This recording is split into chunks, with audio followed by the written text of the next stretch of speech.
Can't get the. Okay, it is 7 o'clock. I will call the Tuesday, May 14th, 2024 Village of Port Edwards Board meeting to order, and I will ask Diane to call the roll. Okay, trustee Brendan. Here. Trustee Hess. Here. Trustee Moore. Here. Trustee Radke. Here. Trustee Saylor. He is at baseball. Okay, and trustee Zerflu. Present. Okay, next is going to be the Pledge of Allegiance. As always, a moment of silence afterwards for those who have sacrificed their lives for us.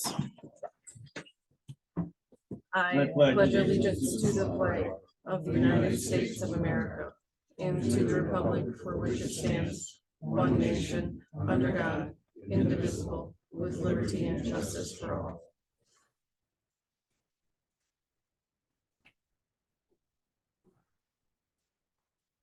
Thank you.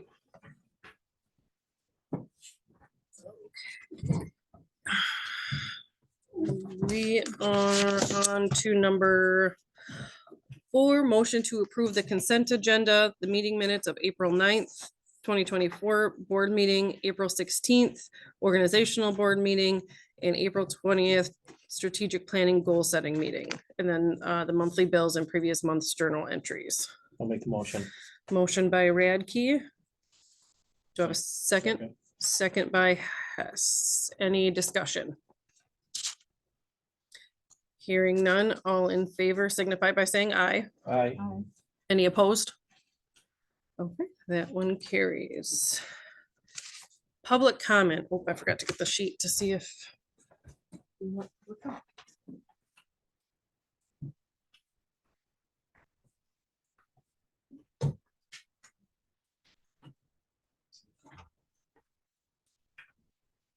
Sandy, did you want to speak?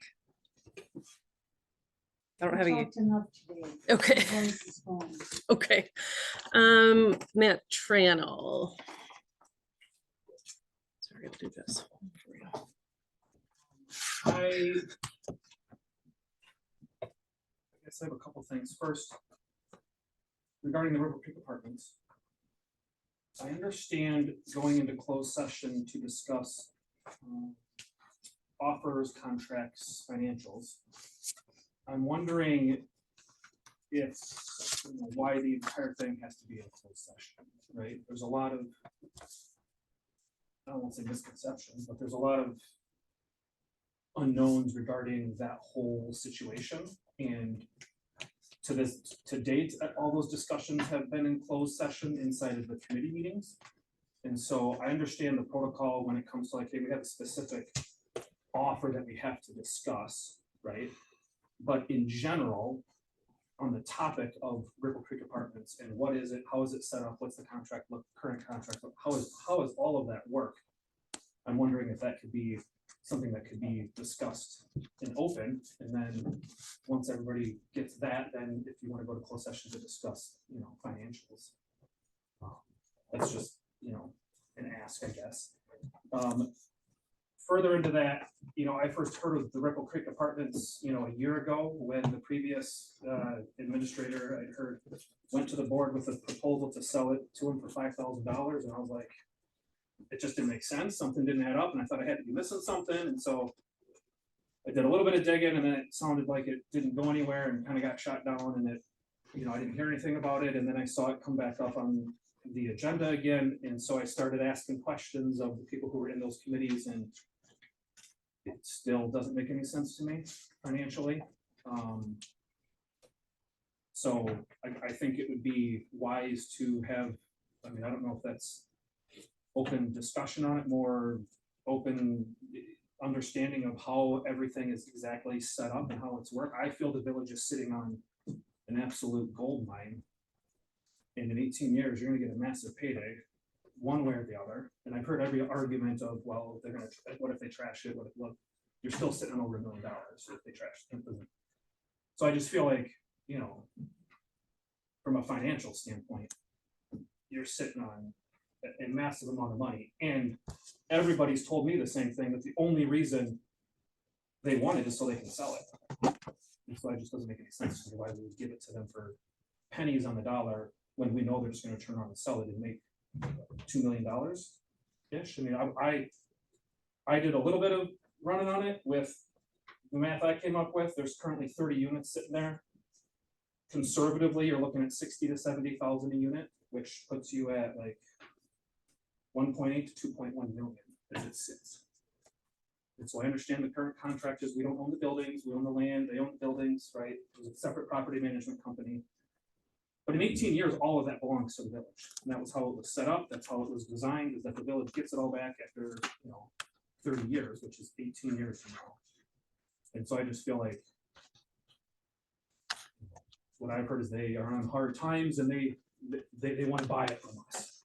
That doesn't make any sense, right? Their costs are only going to go up if they own the building, if they own the whole thing. Now they gotta start paying taxes that they're not paying, right? So it's like their costs are going to increase if they own the property. And according, when I talked to Dwayne, they've already, I don't know if it's verbatim, told them they're gonna sell it. That's what they want. They want to turn around and sell the buildings. And I would tell you on the open market right now, they're gonna fetch over $2 million for it. So it just doesn't, to me, from a financial standpoint of what the village is sitting on financially, it just doesn't make any sense to let it go for pennies of a dollar at this point. So it's just my 2 cents. And again, I have no vested interest in any of it. It's not, I don't live there. I'm not gonna own it. It's just, I caught wind of it and it just, I thought for sure I was missing something. So I got the contracts and read through it and talked to Diane and talked to Dwayne and talked to Betsy and Jen and Tierra and everybody that was on those boards and tried to figure out what was going on. And I still am not, I'm not any clear as to why this would be a wise decision financially, I guess. For the village. So, Thank you. Okay, Carrie Smith, I have just a dash. No, okay. Bob Warden.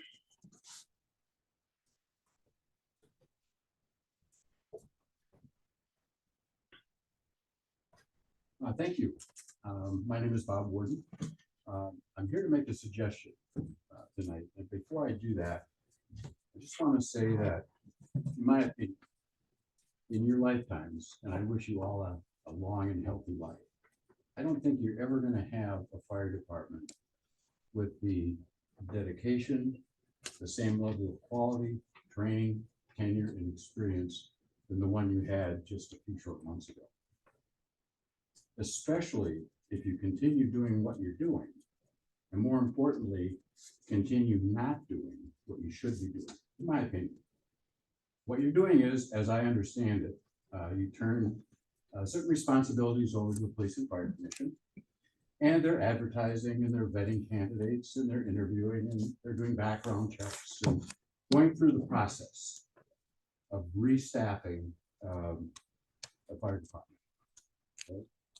And you're listening, people come and you're listening. Those who have left show up at Police and Fire Commission meetings, Safety Committee meetings, village board meetings, and you're listening. And to Madam President's credit, she's offering generally more than the 3 minutes that are allowed. I hope she'll do that again. But I define what you're doing as passive listening. Okay, they come, they speak, you hear, everybody leaves. Next meeting, they come, they speak, you hear, everybody leaves. Okay, at some point in time, they'll stop coming. Okay, and then you'll stop listening. And many of you will just, man, I'm glad that's over with. I'm glad that's in the review mirror. And when you wipe your hands of this whole situation and you sigh that sigh of relief that everything's behind you, you have no assurance, none, that this won't happen again. And the reason you have no insurance is assurance of that is because you're ignoring the most valuable asset that you have in dealing with this situation. You're just ignoring it. And what I mean by that is the people who left have something to say, right? They show up, they talk, okay? The people who left are your most valuable asset. My suggestion is, since they want to be heard, don't wait for them to come to you, go to them. Be active in your listening, all right? So my suggestion is become active. Okay, I'm not married to the suggestion. I only make the suggestion hoping for one thing. That one of you has a mind that's open enough to listen to the rest of what I have to say, sort through the trash that you don't like, and then pick out a nugget or two nuggets that maybe you can build on, maybe you can embrace, and maybe you can do something about. Okay? Go after the information. Don't wait for it to come to you. In business, when somebody leaves our company, we had what we called exit interviews. Okay? People leave for any number of reasons. You know, they go make more money. Another company has better benefits. Spouse gets a transfer. Want to start a family. Okay? More money, better working conditions. And some people leave because they just don't like who they're working for. They just want out.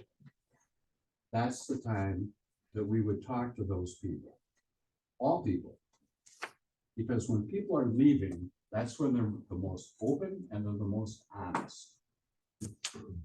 Even somebody who leaves under the best conditions will tell you something that you can learn to make yourselves better, to try to prevent another person from leaving, possibly for the same reasons that this person is leaving. Mr. Warren, you're at 4.5 minutes. I'm almost done. Okay.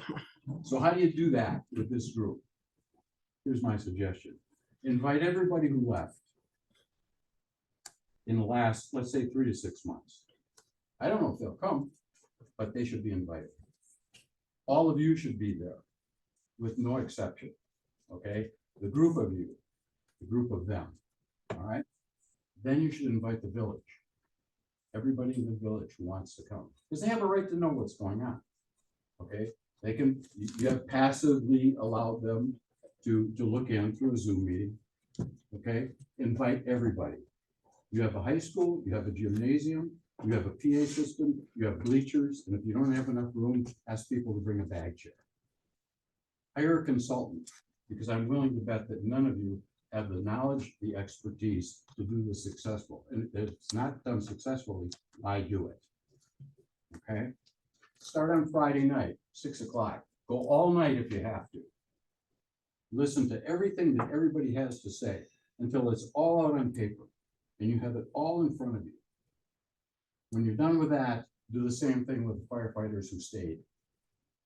And I'll guarantee you that you're going to learn something from those who left, and you're going to learn something from those who stayed.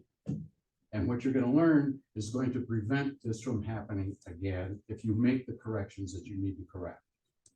If you don't do this, and it happens again, all of you are, you're setting yourselves up for unending ridicule and a huge liability. And who knows? Maybe one of the firefighters will decide to return. I don't know. I didn't talk to them about it. I don't speak for them. But do it. Do it and do it actively. All right? Getting somebody to come back is not the goal. The goal is to learn, to execute, and to make sure that this does not happen again, because you don't need that. All right?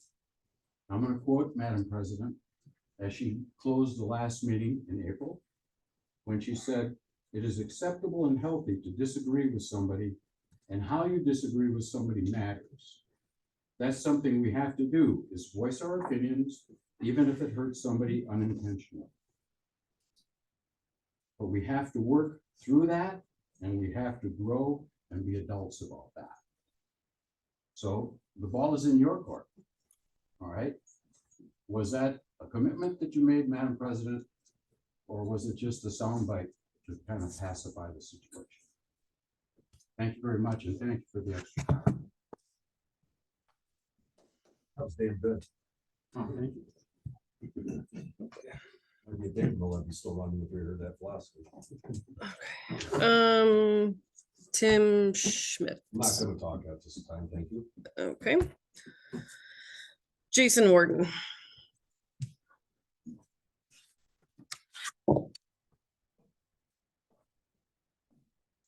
I would like to talk about the village organizational structure.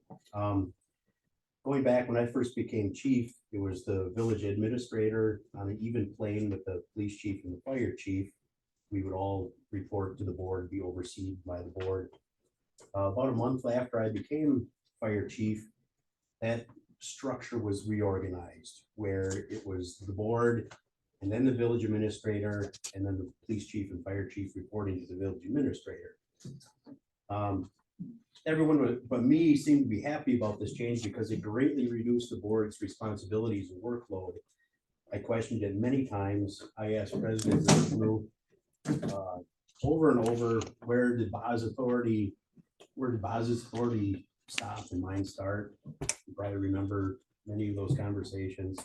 And I was told over and over that he was only in charge of budget related items and fire department operations were my responsibility. Eventually I was just told that he was my boss and that's that. This reorganizational structure seems like a pretty significant change, but the only time I ever heard it mentioned was when it was buried inside of a budget proposal that came out in the fall, a couple months later. It was just in there and the board voted to approve the budget proposal and the organizational structure just kind of flowed along with it. And that was that. Maybe I'm wrong. But I would think that something like that would have to go through a pit committee meeting for discussion and voting. And it would also have to go through the board for discussion and voting. Correct me if I'm wrong, but I would ask the board, could you please show me proof of those things happening? Because like I said, I could be wrong, but I don't remember any of that happening. I just remember a guy who was village administrator, who was more than happy to take on every responsibility he could. And he just absorbed that, restructured the village, everybody went along with it, and that was the way it was. And damn be anybody who questioned it. So I'm asking you, because now I see it's on the agenda, the village administrator is up for discussion, and I would ask the board to please revisit that organizational structure, because it has a major flaw. I had multiple instances of decisions being made during committee and board meetings that went one direction, and then the next morning, certain village board members would call the village administrator because they didn't get their way in the meetings. They would complain, and then Boz would issue a directive in the direct opposition of whatever the board's decision was. And I would have to do them without question because he was the boss. So, like I said, I would just ask the board to please revisit that. So as other people have said, it doesn't keep happening again and again and again. You get somebody in there who's a little overzealous, likes to threaten people with violating their constitutional rights, and the police chief and the fire chief just have to go along with it without any board knowledge or approval or authorization. And that's wrong. It's a slippery slope. Because like I said, one board member can kind of take the back door and weaponize the village administrator into getting his or her way on certain things. That's all I have to say about the organizational structure. You are at 4 minutes. One just so last you know. thing, if I could just beat on Dwayne one last time, you know, you threaten with coming and, like I said, violating my constitutional rights. And I would ask the board, what if I had done something like that when I was fire chief? You all would have had a heyday with disciplinary actions. But as to my knowledge, the village administrator has no disciplinary action against him. And it seems like he has to follow a different set of rules than I had to. I think there's a term for that. You should probably ask your village attorney what that term is. Thank you.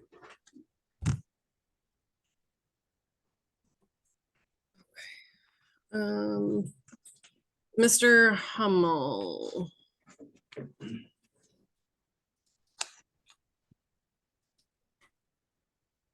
Thank you very much. I will only take a couple minutes. I'm going to share with you some progress at from the Nepco Lake District. First of all, 2 days ago, the DNR passed our quality plant management plan, And Scott Provost said it was the most thorough and best one that he's ever seen. Credit to the person who did that, Sarah Hadley. We put together 11 goals for 2024. The plan is good for 5 years. On our May 20th meeting, the Lake District Board, we're going to review that. We're looking for volunteers from people that own property to take leadership in many of those goals. But I wanted to share with you that got done, and we're very pleased with that. Second thing I wanted to share with you very quickly is that some differences between 23 and 24 year in terms of growth. We had 7 more improved properties. And the assessed value went from $43.9 million around the lake to $47.5 million. Some of that had to do with the reassessment, but also had to do with some of the growth. So Port Edwards will get all of that growth for reasons that Diane has explained before. However, we will get some of that this next year. And I just think it shows the opportunity for continued growth for that area as we become more part of the Port Edwards community. Thank you. Okay, anybody have anything else? Anybody online that I might have missed for public comment? No, okay. President's report, I have nothing that I can think of at the moment. So we will go into commission and committee reports. Mr. Zerflu, Airport Commission. Thank you, Madam President. Just basically repeating from a month ago, the things that's on the hot plate right now is we accepted a offer to fix our safe gate over at the airport that has been functioning as it should have. But more importantly, now we're talking about going into security reasons and having to do with hangar key and card issuance. What that means is we're going to limit the people that can go into the certain hangars and stuff like that. And the one group that comes to mind is our local pilots group. You know, it's a group that can do some policing, you know, also. And I pointed out to the commission that the whole purpose behind security of that type is to limit the cards and not have them out to everybody. So I think that's the way we're going to go on. And with help from the pilots, we can see that that particular meeting didn't dispute that. So that's basically all I have. Financials are all in order and moving forward, and Port Edwards owns most of the airport. We don't own any of the buildings, so I'm keeping the deer population in check. Thank you. Any questions on the Airport Commission? Perfect. Chairman Stewart, Police and Fire Commission. Good evening. We last met a couple hours ago, tonight, 5 o'clock. A number of action items were taken having to do with fire department employees. One is that the fire department eligibility to hire list that I had told you about a month ago, which contained 2 names, Chris Diggles and Jessica Lease. Those were pending successful medical exams and successful phase 2 background investigation. Both of those matters have come out successfully.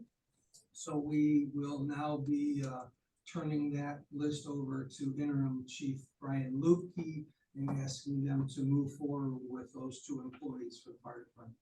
Begin as soon as possible. Now their status, Chris and Jessica, will be associate firefighters. Tonight we received a full background investigation and an interview report on another candidate by the name of Timothy Schultz. And Timothy Schultz will be, he's got number of years of experience and can be hired as a full firefighter status person. Now, he passed all the tests and we established an eligibility to hire list for Tim Schultz that I'm gonna give to Dwayne and Diane right now. And the only thing pending for that employee is a successful medical exam. He's already gotten through all the other phases. So that's 3 coming on. The other thing that we've been working on, of course, is the chief position, and we have set up 2 weeks from tonight interviews with our chief candidates. They will be interviewed by the Police and Fire Commission. They will also be interviewed by, simultaneously, we're gonna switch them back and forth room to room adjacent here in the building. They're also gonna be assessed by a subject matter expert panel of 2 current fire chiefs and 1 retired fire chief. So they're gonna give us their input on their perspective on our 2 chief candidates, and we're gonna also do the interviews as well. So maybe in a little more than a couple of weeks, we may have some information for you. We are gonna be undergoing also background investigations between now and then. Other than that, so our next official meeting, even though it's gonna be all closed session because it's gonna be interviews, is 5/28 at 4:45. I think that's about it from my perspective, unless anyone has any questions. Oh, Any further questions for Commissioner Stewart? I have one. That couple, the guy and the gal, they are not certified to go into fires yet, is that correct? Yeah, that's the associate status, correct. So they're outside that zone, and they'll, most of their training and meetings, businesses with the fire department during the next year will be in an associate status, and they'll be mentored and trained during that time. It's usually about a year. Am I right? Yeah. Okay. You bet. Okay, Right. thank you. Plan Commission, no meeting. Public Works Committee, does somebody want to take that on because Chairman Saylor is out? Rock, paper, scissors? I can take care of it, John. Okay. Public Works met on May 1st. Here at the Marsh Bueller Center. I do have a motion that we would like to bring it to the board. It would be a motion to approve the Second Street project bid from Earth Company, which the bid was $514,570.83. And we had, that's all of the TIF fund. We had projected that to be around 600,000. Did you make the motion? Yeah, I will make the motion. Okay, I just want to make sure I got it. Okay, motion by Radke. Is there a second? Second. Second by Moore. Now we'll have some discussion on that if you want to fill everybody in. Yeah, just to fill in everybody, that is out of the TIF grant. We anticipated 600,000, so it came about $75,000 less. We have used Earth in the past. They did a project here by Edwards and some of 3rd Street, and they've done good work for us. So it is recommended that we go with that. Any discussions or questions on that? How many bids did we have? 3. 3. And they were Yeah, the other ones significant. were all higher. They were the lowest bid. Any other questions, comments? No, hearing none. Okay, motion by Radke to approve the Second Street project bid from Earth Inc. with a bid of $514,570.83. Second by Moore. All in favor signify by saying aye. Aye. Any opposed? That one carries. Also, we had an update from Supervisor Martinson on the Highway 5473 project. Everything is on track, going well. Also, summer help, I believe, has started. Mhm. One has started, the other one will be starting soon. Projects have been begun. We had some discussion on tree stump removal. We're gonna use what we can that we have budgeted. We also are looking for grants that Mr. Martinson has been actively looking for. So he's pursuing that. Other than that, our next meeting will be May 6th. No, that's wrong. Nope, it is, hold on. May 29th at 4:30 Yes. PM. Okay, any questions for Public Works? Nope. Okay, thank you for doing that. Parks and Rec. We didn't have a meeting this month, but we do have a little update that Ben provided. Reminder, the village garage sale is May 18th. Goodwill truck is scheduled to be at the garage, the village municipal garage, Saturday and Sunday. There will be porta potties out. It looks like those were paid for by, it says Tom Port Custom Pallets. Kim's working on a map for the garage sale weekend. Let's see, Music in the Park is scheduled, the first date is May 30th from 5 to 8, featuring Yellow Pallets food by Chatterbox.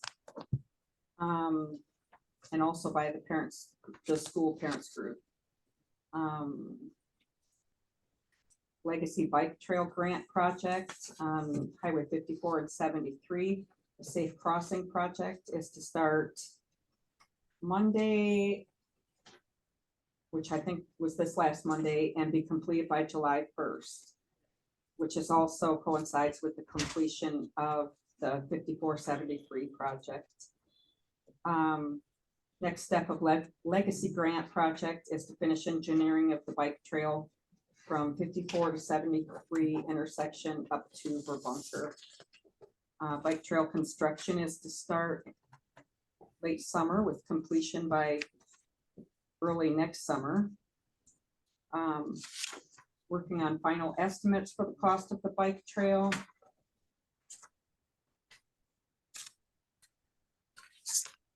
See if we can repave existing bike trail from Bruner Avenue to Verbunker at a cost of $50,000, which can come out of the Legacy Trail Fund. We don't have a meeting date chosen yet. We'll probably do that towards the end or after the meeting. Sure. That's it. Okay, thank you. Public Safety.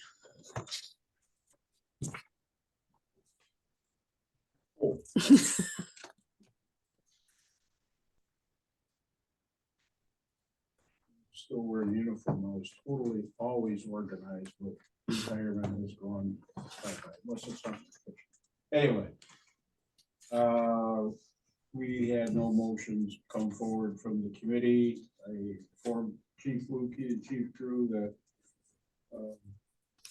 to get me information on anything that might need a motion early so we can incorporate it on the agenda. And I just mentioned to pretty much everyone that we have rules to follow and we must follow them. In other words, you can't bring a motion up at a meeting generally, and just as the first to take any action on it. I would like to bullet point 6 and 7 of the fire department. Chief Lukey told us about the cost per foot for hose testing, and he said they got approximately 10,000 feet, and the cost is going to come in at $5,200, and all testing will be done on site. Bullet point 7, you could read for your own. It's the DNR Fire Protection Grant, and he lists there all that's involved, and It's an event, it's a 50-50 grant, but the pay of 100% upfront. You switch over to the police department. The second bullet point, 18 citations for the weight restriction violations due to the road construction on River Drive and Tender Avenue. And that corresponds with one formal complaint, item number 10. And I received quite a few of people calling and told them that we're all doing it. I also heard that they don't see police officers out there. And I told them that Wood County Sheriff's Department, a couple of their deputies make it a point to always go through there. And one of the state troopers I know personally from my attending for the county at the Wood County Traffic Safety Commission, she has been out there and by issuing, and Lon can verify this too, 18 weight restrictions. I don't think we issued 18 in 20-some years we were together. So just, if you hear it, help the boys and blue along that know that's not true. They are out there. Mhm. So, I was traveling a little over the speed limit one day and got a phone call. Chief reminded me that I'm not above the law. Anybody have any questions? Next meeting is listed on item number 13. We'll be meeting May 22nd at 4:30 p.m.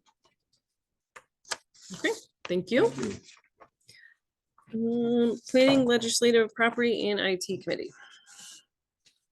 Okay, we met on April 24th. On the agenda, we were hoping to get an update from Wood County IT. Unfortunately, that was not ready for that meeting, so it sounds like it'll be pushed to the next meeting, and there has been some correspondence trying to figure out kind of the final budget and pieces to that.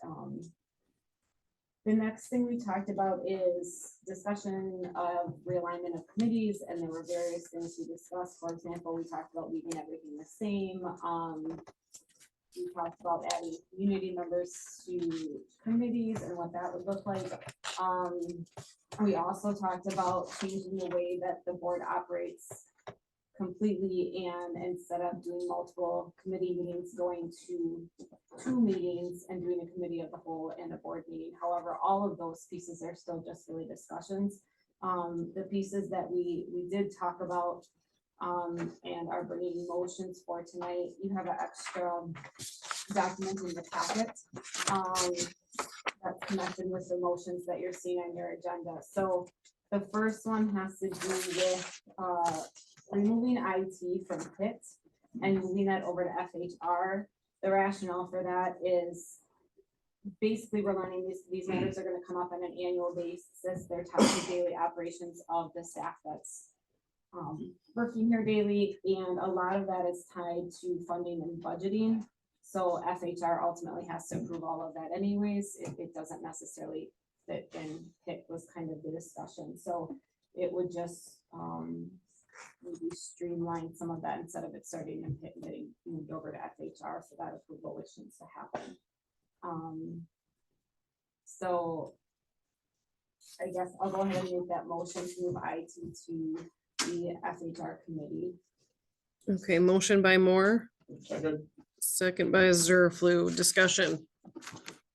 Now, as responsibility as the chair, is that a big increase in pay for me?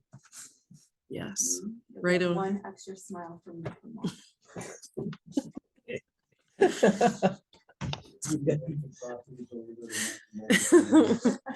Okay, any other questions, concerns, comments on the motion? No. Okay, motion by Moore, second by Zerflu. All in favor signify by saying aye. Aye. Hi. Any opposed? That motion carries. All right, and then the next piece of it really just has to do with renaming. Right now, one of the P's in PIT has to do with planning, and we do have a plan commission, and so it was kind of, we felt just confusing. really that planning, we think the idea was that it should be tied to economic development, but because that's not in the name, it doesn't, I guess, come to the forefront. I'm getting the head shake already. Anyways, so the idea was adding economic development to PIT to make that issue paramount in committee.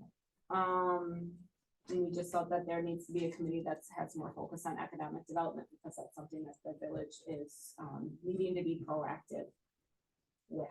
So, do I dare make that motion? I'll go ahead and make the motion to rename so right now it's the PIT committee to rename it to the Economic Development Legislative and Property Committee. Okay, motion by Moore. Is there a second?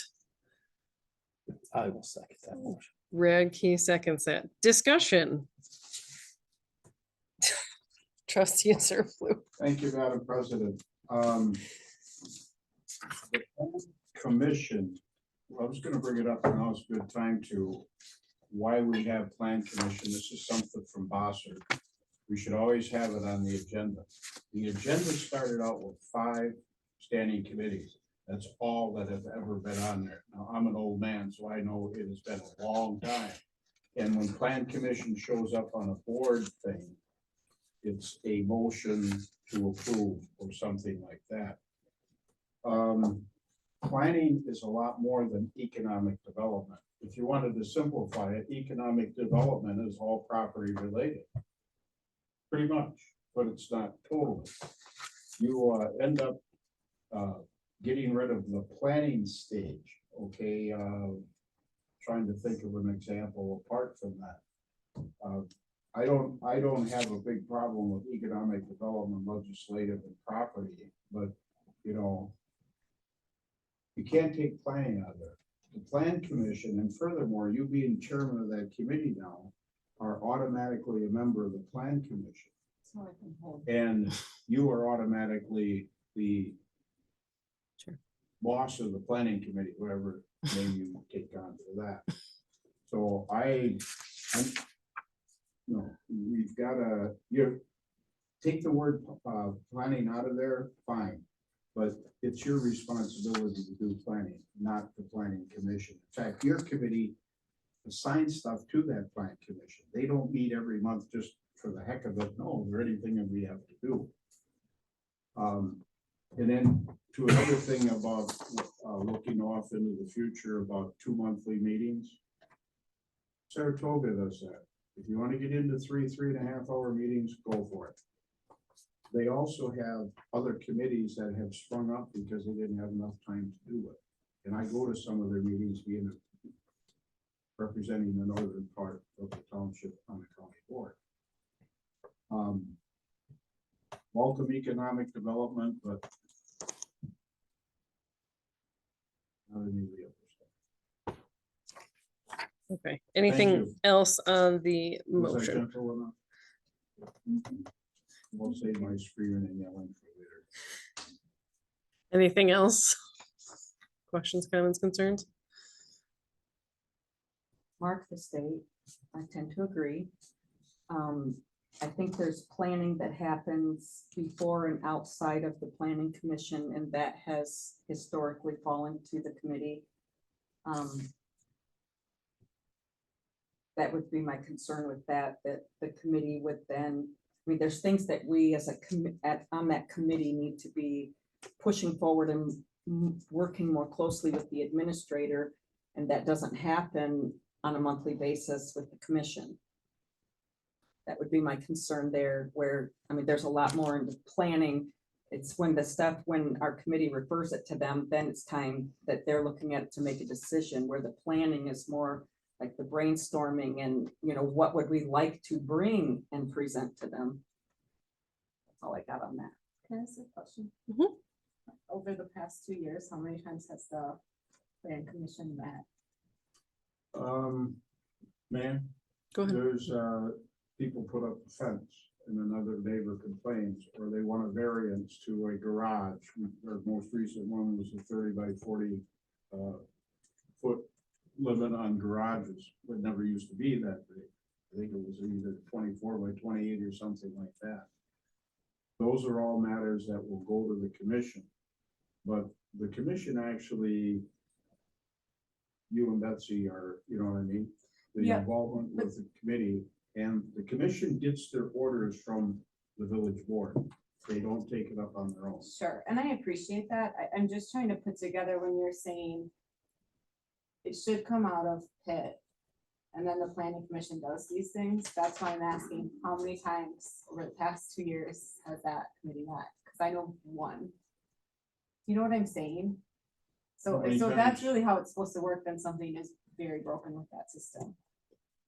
There's You know, been and one then that I you know of also- last year.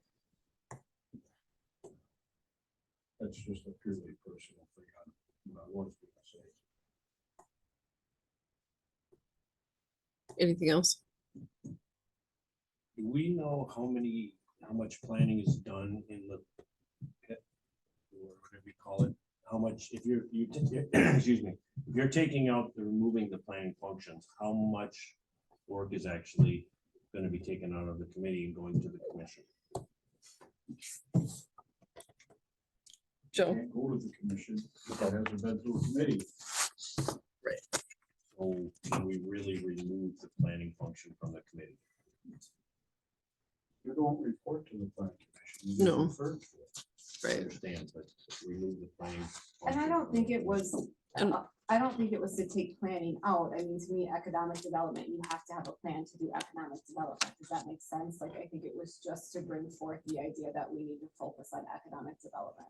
It's more or less just in my opinion, more of a name change than a function change, and making sure economic development is on that front piece, because I think that gets lost a lot, especially back, the previous administrator would do a lot more of those other little pieces that now, because Dwayne's only here 2 days a week, we don't know what that's gonna look like. It's just one of those things to keep on the forefront. May I speak? Yes. Madam President? If the motion is written as it is here, do we still want to do the first sentence? To remove the planning functions from the PLPIT committee because planning and the statutory functions connected with the planning is the responsibility of the planning commission.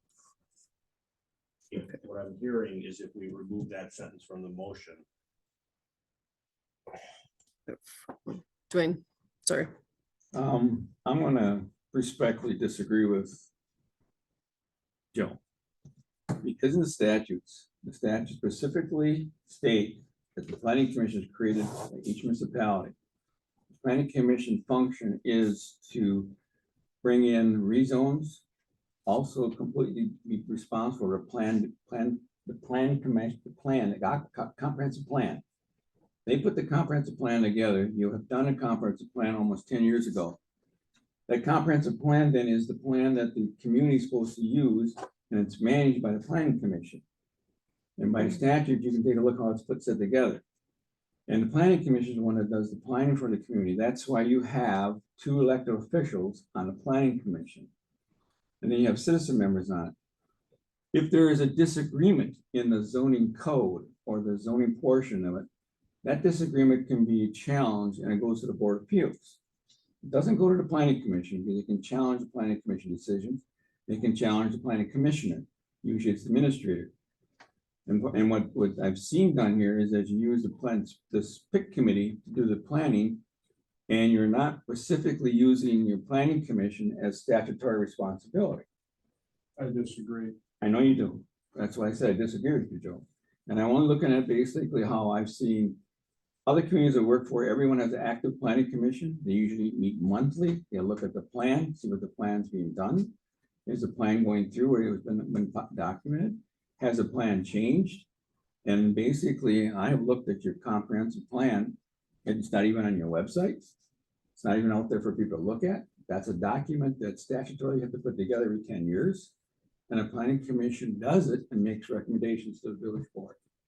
Well, I'm talking about the planning commission. no, I know, I've seen what you, and I read what you put in there, but I still do not, how in the hell are a lot of the local issues gonna get to the planning commission, like a yard fence and stuff like that? Are you saying the yard You're fence? just totally eliminating the responsibility of a committee. I'm not arguing the thing about the state statutes.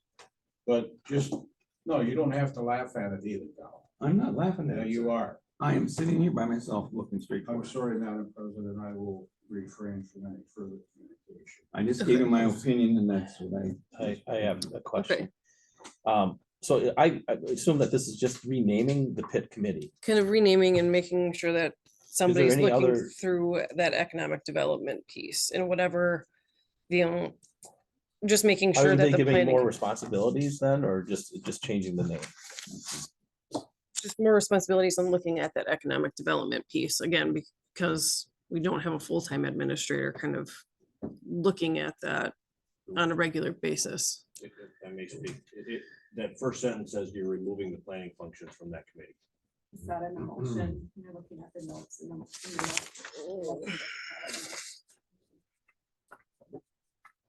Here is, See, on this part, yeah, but in the motion, Motion. the motion is to rename and kind of include that economic development piece. Sorry, Lon, did that answer your question? Yeah, It's the one on the agenda. That clarifies my. Okay, Which were you looking at? the extra, this one here, If the motion is No. this, right here, it says to remove planning functions. I think we just have to recognize that the planning commission has got has So their what was the functions. motion that came out of the minutes on the committee level? I'm assuming the one To that's on the rename the agenda. pit. Rename. It's on the agenda. It's not the one that- okay. Okay. That answers my question. Thank you. Okay. Are we clear? Any other questions, I mean, comments, concerns? Okay. Okay. Where was I? Okay, the motion was made by Moore, a second by Radke to rename the PLPIT committee to the Economic Development Legislative and Property Committee. All in favor signify by saying aye. Aye. Aye. Opposed? Nay. Nay. Nay. Nay. Okay, oh shoot, we're at a tie, so we're dead. So that's Oh, I said nay. Yep. Nay. Nay. Joe's a nay. 3. 3-3. Oh, Yep, so it dies. Okay.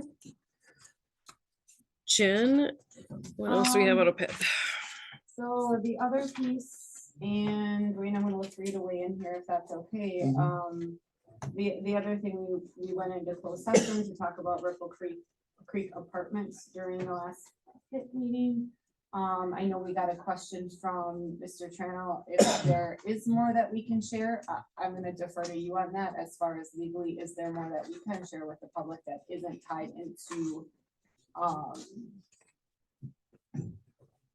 the deal on the table? Yeah. What we have is, and I think I had conversation with him. And he was all, the contract itself is open public record. And I'm pretty sure he received that. He went to the office, and received that piece of it. That's part of the public record.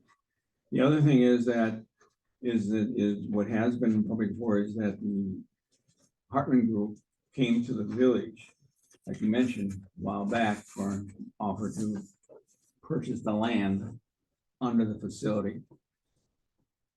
That negotiation that went to just to a committee died. And then the group came back again, wanting to purchase the land underneath the facilities. And that's where the negotiation's been going through, is what that amount would be, what terms would be if there is going to be a purchase. It's all predicated on if, and it's discussions that's been occurred between the committee in closed session and what they had sent me back and forth to negotiate on, which now come to the village board in closed session, because it doesn't say you're going to do it or not do it. It's built up to the discussions. He gave himself his opinion tonight, which is some I've heard also in committee. So let's share that with him.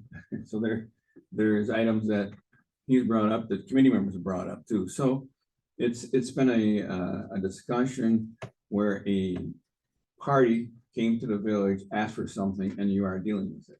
And at this point, you gotta go in closed session See if you want to or do not want to proceed with it.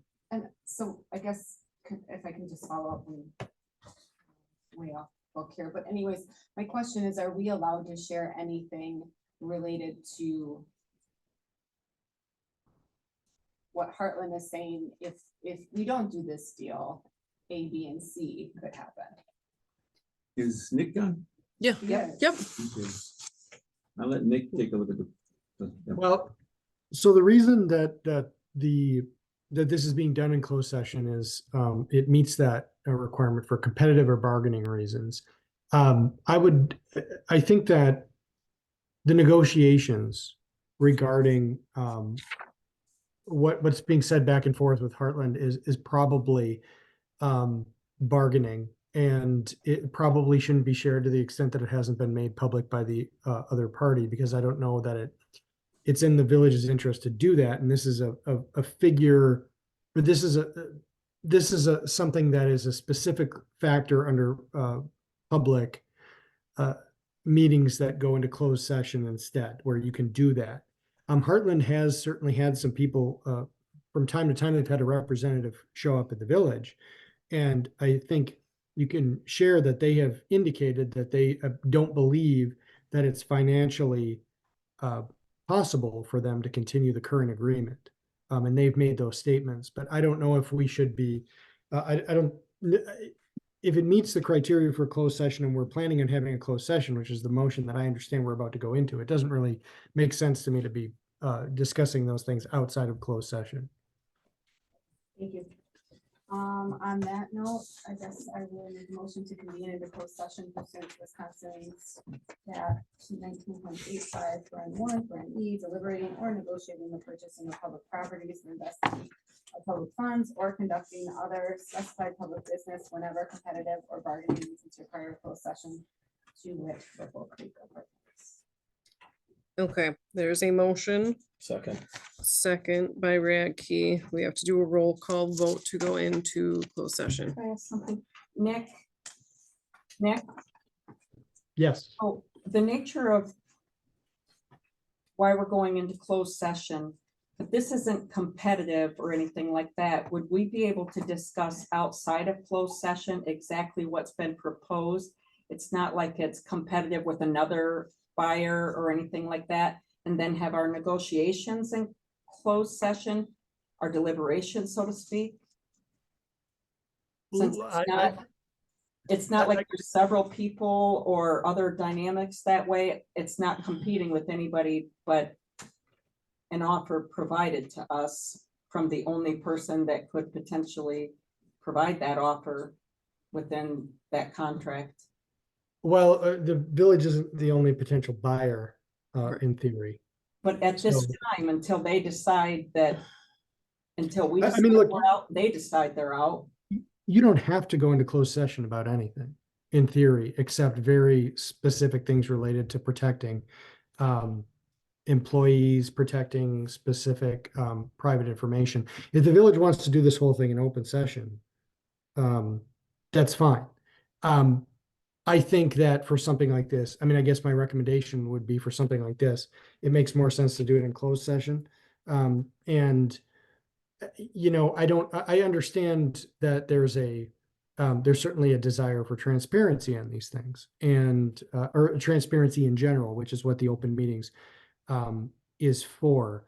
I will say that, I guess, I'm not going to go into great detail about it, but I will say that based on some of the conversations that have taken place in closed session, I'm not sure that it's beneficial to make I think that I would recommend handling the entire matter in closed session. Okay, thank you. So motion by Moore, second by Radke. Roll call vote to go into closed session. Diane, can you do that, please? Okay, Trustee Grundon? Yes. Trustee Hess? Yeah. Trustee Moore? Yes. Trustee Radke? Yes. Trustee Zerflo? Nay. And President Mansell? Yes. Okay, so now okay. We've come out of closed session. Motion to reconvene into open session. We are on number 6, any action necessary from closed session. I'll make the motion to reject the offer from Heartland. Motion by, oh my gosh, Grundon, second by Zerflu. Any other discussion? Hearing none, we will do a roll call vote. And the motion is to reject the offer from Heartland, just so everybody is clear. So it is yes to reject it, no, that you don't want to reject it, that you would like to keep it. Okay, Diane. Trustee Brenda, Yes. trustee Hess, Yes. trustee Moore, Yes. trustee Radke, No. trustee Zerflu. Aye. Oh, yes. Okay, so that we move on to Finance and Human Resources Committee. We met on Thursday Gentlemen. night. We just approved the bills. It was a short meeting. Our next meeting will be June 6th at 5 o'clock. Also, we did discuss so we could have the administrator report on some proceedings with the administrator position coming up in the 2025. And discussion on how we should proceed with police and fire department in the upcoming years with changes that are coming. Other than that, we had nothing. Any questions? Any questions for Chairman Radke? No, okay, thank you. Unfinished business from previous meeting. Anybody have anything? New business? Report from village administrator. I have three things that are on the agenda. I'll take one at a time. These issues or discussions or spitballing, so some people have termed, is something that we discussed on the goal setting about 2 weeks ago on Saturday. And the first item is the administrator's position. I informed the village board at that time that my availability will be ending December 1st of 2024. And so there's alternatives I'm gonna go through. Some may sound silly, but basically those are other alternatives I've seen already out there. And first one was no change. You have a full-time administrator. And the other one would be an FTE administrator, economic development director, planning director, all in one underneath one hat. And that would be roughly, when you look at an administrator, with having all those functions, which I believe when I was here 3 years ago doing full-time, I was handling all those three things. And that's where we had a lot of planning commission and zoning issues. I told you roughly you're gonna look at between maybe a maximum of 100K for a person like that. And I've been out there recruiting administrators in small communities, and the rates have gone up much higher than other people have realized in the smaller communities. Another one was, I've seen where they have shared administrators with other communities, in other words, small communities where they can't have a full-time administrator on board.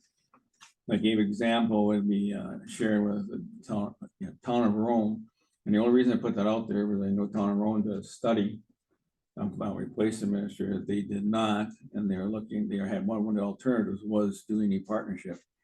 I also put the word on Grand Rapids, that just picking a township out of the air doesn't mean that they're looking at process. I did contact both Grand Rapids, let them know we're gonna have a discussion, so they were aware that we're gonna discuss it. So that's all I did. And you look at a part-time administrator, which is roughly 2 to 3 days a week. And I'll be honest with you, I'm 2 days a week when you look at the time I put in, because the meetings, all these committee meetings I sit on, it's almost actually over 3 days a week, but not time-wise. Then you have doing no administrator, and these are some of the other things we throw out there. Department head runs their departments, report to the village board directly. That was mentioned tonight by retiring fire chief. It's sometimes that's how they felt it was run before, and they liked it that way. Then you have a department head run their departments, report to the village president. You change the ordinances to provide power to village president, similar to a mayor, which are the 4-year terms, and the higher salary still as a trustee. You then have to adjust your ordinance chart to make sure that it works. In other words, You just can't just say that's gonna happen. You gotta have authority into that, like in the mayor piece, you give an authority into that position. You do that in your ordinances, and whoever becomes your village president will have an extra responsibility of looking at the day-to-day operations. One of the disadvantages being a village that you change your village chair or trustee who becomes the chair every 2 years. And when you get to all cities and other, they do it 4 years, which is more continuity for the operational piece. The departments run, or department head runs their department. In other words, the DPW, the lead manager for, and then you have your lead manager office. Wait a minute, I did it wrong. Department head runs their departments.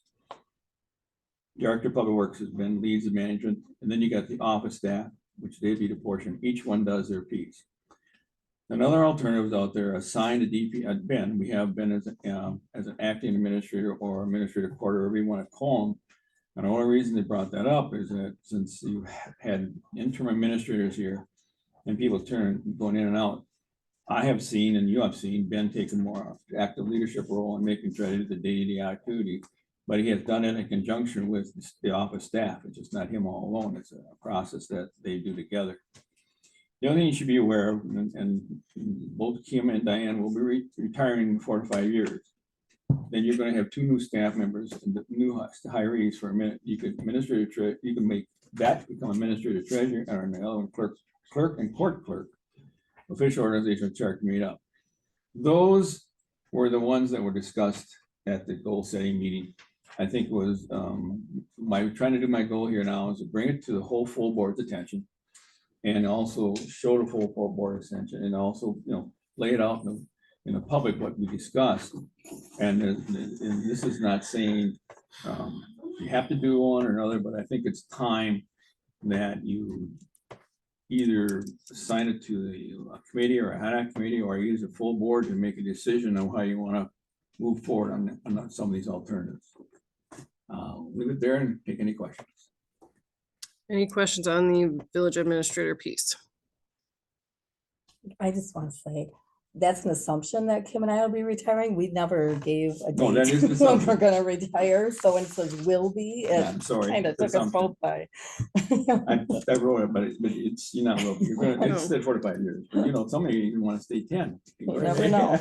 And I wanted to say something. I mean, Dwayne is here 2 days a week, but the office staff and our public work director are picking up a lot of the other stuff. And I think that I even have on the agenda for FHR's employee evaluations, so need to be done soon, because we need to recognize these people, not just by coming in and recognizing them, but we need to move forward and start thinking about this process and looking at what, our budget's going to be in the next year, and recognize that also that these staff are doing a lot of work that when we come to the meetings, this stuff is done.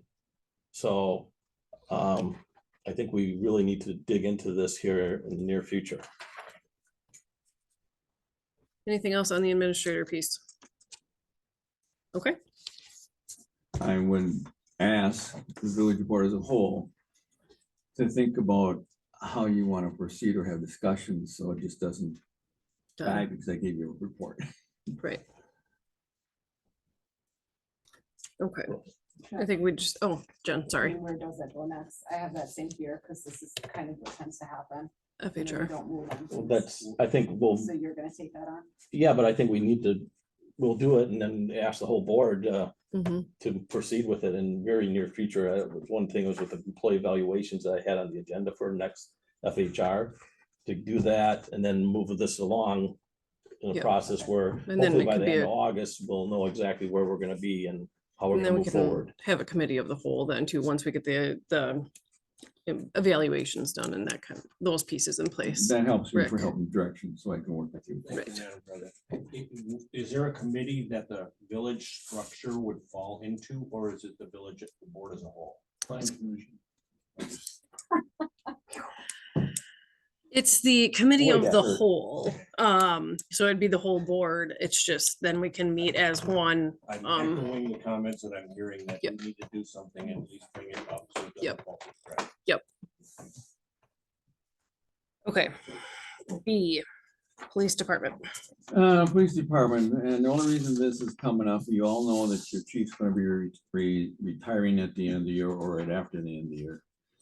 And I did just a status quo in that meeting, so the existing, you have existing 3 officers, and I wrote in parentheses, working chief, because I've been here before, I'm renowned, and he's out doing patrolling, he's out with the schools, so he's not just being a chief, he's doing 2 roles. You also are working on a CRO, having a 3rd officer, and that'd be full-time during the school season. So then you'd be moving to 3 officers and 1 chief. You have only 3 police vehicles now. The one issue that you don't have is you have no shift from 11 p.m. to 6 a.m., which you all rely on Wood County. I'm not saying it's working. On existing police chiefs retired by the end of the year. Now, this is what you're gonna be looking at. You're gonna looking at to replace your chief. You're gonna be, I looked at the salaries, what he's sitting now, and I look in the size of the community. You're gonna be at that range, 95 to 110, because that is where they fall into. But for your community, you'd be on the lower end. But I'm saying the position be the first time becoming chief. I think you find that in these smaller communities, and there's nothing wrong with that. So operational, the other thing is, I mentioned before, is that you can operate, option would be create an administrator and police chief, so the salary range was a little more. That's another thing that could be on the table. Positions will be first time, which I said that already. In 2025 budget, you got adjustments for raises for department budgets and reduction in other departments to stay within levy. We know we're in a levy limit process. And you decide the one I reported before and this one, you're gonna need to do something, you're gonna bring people in, you're gonna need to do some reductions. And if you don't, if you're gonna go status quo, and I hate to say it, but the reduction usually occur in public works or parks. That seems like the public safety doesn't get any change. So some alternatives that was discussed and we're very well that the Wisconsin River does divide us in logistics. And one of the alternatives would look at the city of Nakusa, following an intergovernmental agreement with Nakusa. Nakusa police, we'd have Nakusa being the police department for this side of our community. Staffing Nakusa's policy procedures. In other words, you follow their procedure that will serve the west side of the river. One of Port's officers transfer, and the CSO school officer would transfer to that group, so you still have that third party that you want assigned to the school. Port Edwards station would be Port Edwards station could be a second office for an Nakusa Police Department. Doesn't mean you have to do this, just ideas. The existing equipment can be divided within the neighboring communities.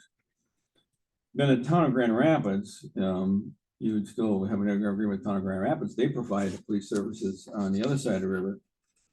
They do have a full-time chief, and so does Port Edward, Nakusa. And the staffing covered by the Grand Rapids procedures on that side. And 1 port officer would be transferred there. Again, existing equipment.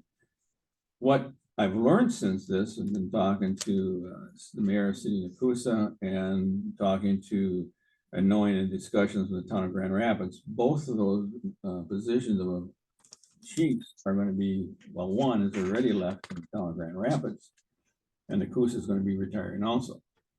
So you're going to be, at this point in time, you got 3 communities in a short period of time, you're looking for 3 police chiefs. So that's why I just put it out there as one alternative because of what you do, you operate now with your own police chief, your own staff, or you're doing a government to the 2 communities and still get full coverage on each side. I mean, again, in Wood County with the patrol both sides, what they do right now in your off shifts, and basically you may be able to fill that 3rd shift by doing this process. It's all part of negotiations. That's just out there.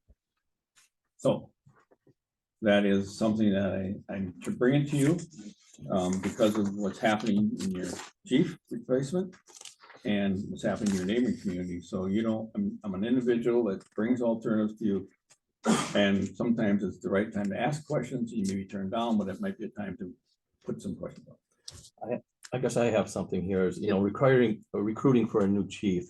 And we have a salary range 95 to 110. That's my, just about them showing the market I've seen. Okay, I know that Grand Rapids took applications for a new chief and actually closed. Their range was 82 to 86,000. Edgar just posted for their chief 68 to 85. And They're small communities. right, they're small communities, but they have some growth going on and they have industry where we don't really have the industry or the growth.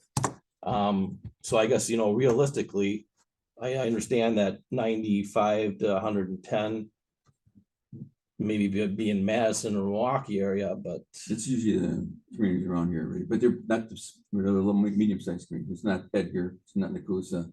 You get into Portage and.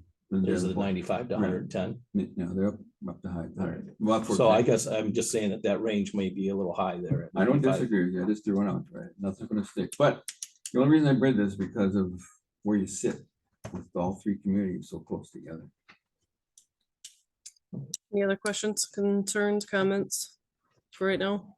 No, thank you, Madam President. The only thing you always have to remember is operations are operations separate to all communities.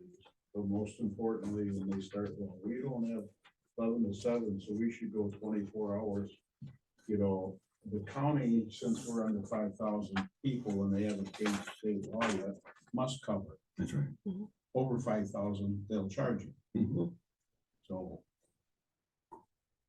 there's a lot of, it's good that that stuff's put out, but yet you have to look at all the angles. I agree. Anything else? Rick? Can I ask for a clarification? So under 5,000, the county has to cover at all times? Yes. If you explain it to them, chief, it's, if we're tied up here or tied up someplace else, and then we cannot call, then we need to call those to the county. Okay. And County would be some, but we also have mutual aid at Coosa and Grand Rapids. with the police department, or just the fire. Awesome. I don't know for sure. Police and fire. Police and fire. Okay, Right. thank you. That's actually, that's a good process that you have. I know that fire. Okay, moving on to fire. In the meeting we had 2 weeks ago, we looked at status quo and a lot of discussions. The bottom line came out to be, and I'm not even gonna go through them because the question came out, is doing the potential that it brought about on the fire side. Basically, because of how we sit in the discussion we had is that we have a volunteer fire department. We don't have a full-time chief. The Nakusa does, and so does Grand Rapids. We also have the automatic automatic aid with Nakusa and Rapids for fire protection. And at the same time, we have it dealt with the automatic, which they'll come, and in turn, a reciprocal is that we would call over to Port Edwards, Wisconsin Rapids or Nakusa. And basically what the question was asked, and I mean, you think this really is cost effective if you try to do a merger portion. Based on your contract you have, I think the village of Port Edwards has the best deal right now, the way your fire department's set up. That's the conclusion I met them. But we were having this discussion, things, a lot of criminals kind of going on. But after that, it was a lot of people in that meeting felt that, the status quo or the way you operate now would be most cost effective for Port Edwards. So that's why I brought these up, but that was some discussions there. You can look at the other two alternatives. But from a cost standpoint, I think we are doing much better where we are today. Questions? That's my pet peeve.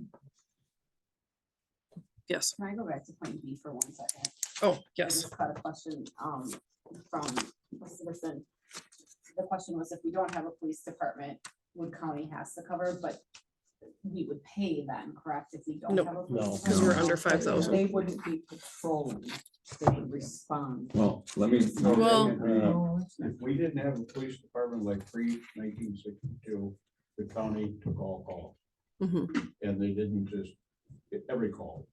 So they're responsive, but are they gonna, there's gonna be a difference in service if we decide to go that way. They're not gonna be going up and down all the If streets. there's some guy hit a fire hydrant and second and tender, they will send some. Yes. None. But the county writes a number of citations in our jurisdictions already, so they do patrol. our They do roads. patrol. But Because I I'm- sit right next to my But when you house. look at the proposal, it is an intergovernmental agreement with the other two communities, so therefore you are servicing or paying for or to have that, you will have your police department. Which would enter agreement with like other communities, it would be on this side of the river, would be with Nacusa, and that side of the river would be with Grand Rapids. Grand Rapids. The thing you would have to have as a chieftain is they would be underneath those organizations, be operate at those organizations. And you'd still have your police coverage based on your intergovernmental agreement. And then and what you'd have to pay, you have to work out negotiations with that want to be. They would be employees of Nacusa, or employees of Grand Rapids, but that's how the intergovernmental agreements are done with other communities. You still have your police protection, but you're paying for it through a contract process. So you're not limiting your police protection. I want to make that very clear. Okay. Anything else? Before I move forward. Okay. Anything else, Dwayne? Can I ask a question now? Can you, not right now. Okay, anything else on a report from you? No, all I want to do is bring it to your discussion.